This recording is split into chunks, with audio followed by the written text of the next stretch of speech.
ये कहानी शुरू होती है एक पुराने समय से, जब घने जंगलों के बीच एक छोटा सा गांव बसा हुआ था। गांव का नाम था नवगढ़। चारों तरफ हरे भरे पेड़, कल कल बहती नदी और खेतों में मेहनत करते किसान।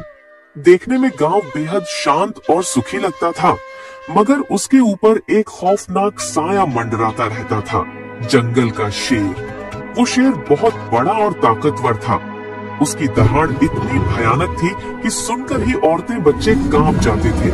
गांव वाले कहते थे, ये शेर इंसानों का मांस चख चुका है, अब इसका लालच कभी खत्म नहीं होगा।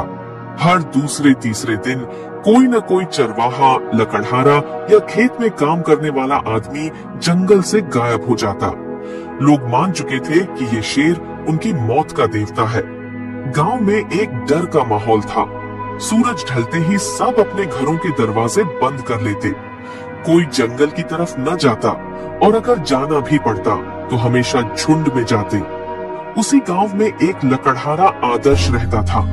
वह दुबला पतला, साधारण कपड़े पहने, हाथ में कुल्हाड़ी लिए वो रोज जंगल में लकड़ी काटने जाता। लेकिन आदर्श बाकी गांव वालों से अलग था। वो शेर से डरता तो था, मगर उसका मानना था कि डर से अगर इंसान काम ही छोड़ दे तो जिंदगी कैसे चलेगी। उसकी पत्नी कई बार कहती, आदर्श पागल हो गए हो क्या? सब लोग जंगल छोड़ चुके हैं और तुम रोज वहां चले जाते हो। अगर शेर ने देख लिया तो? यह सुनकर आदर्श मुस्कुरा देता और कहता, शेर ताकतवर तो है, लेकिन अक्ल नहीं लगा पाता, और जो इंसान दिमाग लगाता है उसे कोई जानवर हरा नहीं सकता। धीरे धीरे हालात इतने बिगड़े कि गांव के बुजुर्गों ने पंचायत बुलाई।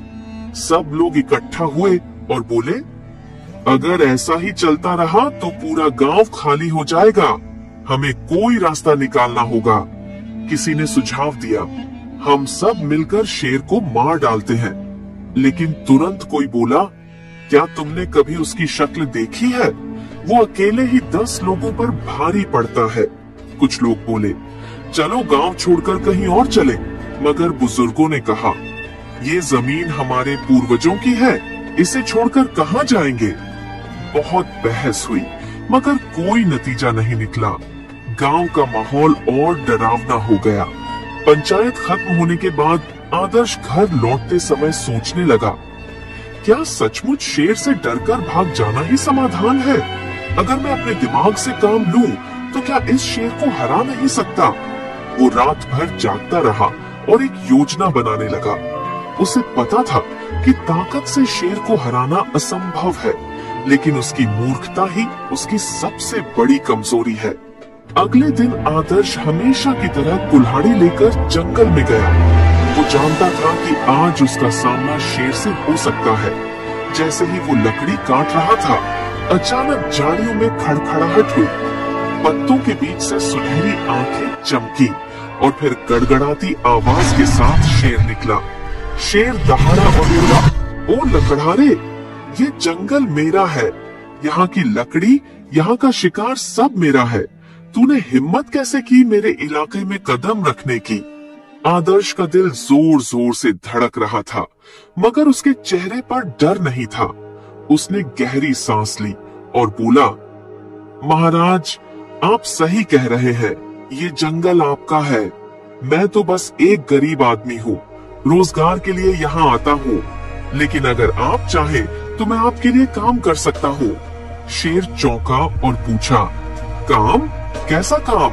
आदर्श ने कहा, मैं रोज रोज शिकार पकड़कर आपको दे सकता हूँ। आपको खुद मेहनत करने की जरूरत नहीं होगी, बस आप मुझे छोड़ दें। शेर ने सोचा, ये इंसान डरपोक नहीं लगता, मगर अगर ये सच में मेरे लिए शिकार लाए तो मुझे मेहनत नहीं करनी पड़ेगी। उसने आंखें तरेरी और कहा, ठीक है लकड़हारे, अगर तूने रोज मुझे शिकार ला कर दिया तो मैं तुझे छोड़ दूंगा। लेकिन अगर एक दिन भी खाली हाथ आया तो तेरा मांस मेरा खाना होगा। आदर्श ने सिर झुकाकर हामी भर दी। उस पल से खेल शुरू हो चुका था। आदर्श घर लौटा तो उसकी पत्नी घबराई हुई थी। अरे राम, आज भी तू जंगल से सही सलामत लौट आया? सुना है शेर तुझे देख चुका है। आदर्श मुस्कुराकर बोला, हाँ देखा था, लेकिन मैंने उसे समझौता करने पर मजबूर कर दिया। पत्नी हैरान रह गई। शेर से भी कोई समझौता कर सकता है? आदर्श बोला, हाँ, अगर इंसान अपनी अक्ल से काम ले तो सब कर सकता है। अब आगे देखना, वही शेर मेरे जाल में फंसेगा। अगले दिन आदर्श ने सोचा, अगर मैं शेर को रोज इंसानी शिकार दूंगा तो गांव वाले मुझ पर शक करेंगे। मुझे ऐसा रास्ता निकालना होगा जिसमें शेर भी खुश रहे और गांव वाले भी बच जाएं। उसने शेर के लिए एक मोटी तगड़ी बकरी पकड़कर ले गया। शेर ने बकरी देखते ही दहाड़ लगाई। वाह लकड़हारे, तूने तो मजा दिला दिया, अब तू वाकई मेरा आदमी है। आदर्श ने हाथ जोड़कर कहा, महाराज, मैं तो बस आपकी सेवा कर रहा हूँ, लेकिन ध्यान रहे, असली ताकत सिर्फ आपके पास है। शेर गर्व से हंसा, सही कहा, जंगल का राजा मैं हूँ। तुझे मैं इसलिए छोड़ रहा हूँ क्योंकि तू मेरी सेवा करता है। आदर्श मन ही मन मुस्कुराया। यही तो इसकी कमजोरी, घमंड और मूर्खता है। धीरे धीरे आदर्श रोज कुछ न कुछ शेर को ले जाता। कभी खरगोश, कभी बकरी, कभी सुअर। शेर मजे से खाता और आलस से पेड़ों के नीचे लेट जाता। गांव वाले यह देखकर हैरान थे। ये कैसे हो सकता है? जहाँ शेर के डर से कोई पास नहीं जाता, वहाँ आदर्श रोज जाता है और सही सलामत लौट आता है।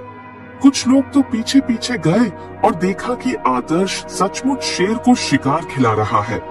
गांव में अफवाह फैल गई। आदर्श ने शेर से दोस्ती कर ली है। कहीं ऐसा न हो कि शेर को इंसान का स्वाद दिलाकर वो हम सबको ही खतरे में डाल दे। गांव की पंचायत में फिर चर्चा हुई। कुछ लोग बोले, आदर्श गद्दार है, वो शेर को ताकतवर बना रहा है। मगर कुछ समझदार बुजुर्ग बोले, नहीं, हमें जल्दीबाजी नहीं करनी चाहिए। हो सकता है आदर्श के मन में कोई चालाक योजना हो। एक शाम शेर आलस से डकार लेते हुए बोला, लकड़हारे, अब मैं इन छोटे मोटे जानवरों से ऊब गया हूँ। मुझे कुछ बड़ा चाहिए, कोई इंसान। आदर्श का दिल धक से रह गया, मगर उसने चेहरे पर डर नहीं आने दिया। वो बोला, महाराज, इंसान का मांस तो सबसे स्वादिष्ट होता है, लेकिन उसे लाना आसान नहीं। अगर आपने वादा किया कि मुझे नुकसान नहीं पहुंचाओगे, तो मैं इंसान का शिकार भी दिला सकता हूँ। शेर की आंखें चमक उठी। सचमुच? अच्छा, तो फिर जल्दी से इंसान का इंतजाम कर। आदर्श ने मन ही मन सोचा, अब वक्त आ गया है इस मूर्ख शेर को फंसाने का। अगले दिन आदर्श गांव में आया और सबको इकट्ठा किया। उसने कहा, गांव वालों, शेर इंसानी मांस की मांग कर रहा है, लेकिन डरने की बात नहीं है। मैंने उसे समझा दिया है कि हमारे गांव का सबसे ताकतवर आदमी मैं हूँ। अगर उसने मुझे हरा लिया तो वो मुझे खा सकता है, और अगर मैं जीत गया तो शेर को गांव छोड़ना होगा। गांव वाले स्तब्ध रह गए। तू पागल हो गया है आदर्श? अकेला शेर से भिड़ेगा? आदर्श मुस्कुराया और बोला, चिंता मत करो, मैं बल से नहीं दिमाग से लड़ूंगा, और यही उसकी हार होगी। शाम को आदर्श शेर के पास गया। महाराज, मैंने गांव वालों से बात की है। सब मानते हैं कि इंसानों में सबसे ताकतवर मैं हूँ। अगर आपको सचमुच इंसानी ताकत का स्वाद चखना है तो मुझे ही खाइए, लेकिन उससे पहले आपको मेरी ताकत का इम्तिहान लेना होगा। शेर हैरान रह गया। तू खुद को मेरा शिकार बना रहा है, और इम्तिहान कैसा? आदर्श ने रहस्यमय अंदाज में कहा, जंगल के बीच एक खाई है, वहाँ मैंने अपने सबसे बड़े दुश्मन को कैद करके रखा है। वो मेरे जैसा ही ताकतवर है। अगर आप उसे हरा दो, तभी आपको हक है मुझे खाने का। शेर की आंखों में लालच चमक उठा और वह बोला, ठीक है लकड़हारे, कल सुबह मुझे उस खाई तक ले चल, मैं तेरे दुश्मन को चीर फाड़ कर रख दूंगा। आदर्श मुस्कुराया और मन ही मन कहा, बस यही तो चाहता था मैं। सुबह का समय था। जंगल की हवा में अजीब सी ठंडक और सन्नाटा था। पक्षियों की चहचहाहट भी जैसे दब सी गई थी, मानो उन्हें भी पता हो कि आज जंगल में कुछ बड़ा होने वाला है। आदर्श अपनी कुल्हाड़ी कंधे पर लटकाए शेर के पास पहुंचा। शेर अधीर होकर इधर उधर टहल रहा था। उसने दहाड़ कर कहा, लकड़हारे, जल्दी चलो, मुझे उस ताकतवर दुश्मन से मिलवाओ। आदर्श ने सिर झुकाकर कहा, आइए महाराज, मैं आपको वहां तक ले चलता हूँ, लेकिन ध्यान रहे ये लड़ाई आसान नहीं होगी। दोनों धीरे धीरे जंगल के अंदर गहराई तक बढ़े। पेड़ों की ऊंचाई बढ़ती जा रही थी, धूप धीरे धीरे कम होती जा रही थी। जैसे जैसे वो खाई के पास पहुंचे, हवा ठंडी और डरावनी हो गई। शेर गरजते हुए बोला, लकड़हारे, तेरा दुश्मन चाहे जितना ताकतवर क्यों न हो, मेरी एक ही दहाड़ से कांप उठेगा। आदर्श ने मन ही मन मुस्कुराकर कहा, बस थोड़ी देर और, मूर्ख शेर। आखिरकार दोनों एक गहरी और चौड़ी खाई के पास पहुंचे। खाई इतनी गहरी थी कि नीचे झांककर देखने पर सिर्फ काले पानी की चमक नजर आती थी। उसके चारों ओर खामोशी थी, बस कभी कभी हवा की सरसराहट और पानी की लहरों की आवाज आती। आदर्श खाई की ओर इशारा करके बोला, महाराज, यही है वो जगह, और नीचे पानी में है मेरा सबसे बड़ा दुश्मन, एक और शेर उतना ही ताकतवर जितने आप। शेर ने हैरानी से नीचे झांका। पानी में उसे अपना ही प्रतिबिंब दिखाई दिया। उसकी सुनहरी आंखें, उसका विशाल शरीर और उसका खूंखार चेहरा। शेर दहाड़ा और बोला, आह, ये तो सचमुच शेर है, और लगता है ये भी मुझे ललकार रहा है। पानी की सतह पर लहरें उठी और उसका प्रतिबिंब हिलता डुलता दिखाई दिया। शेर गरज कर बोला, लकड़हारे, तेरा दुश्मन अब मेरा शिकार बनेगा, देखना मैं इसे चीर डालूंगा।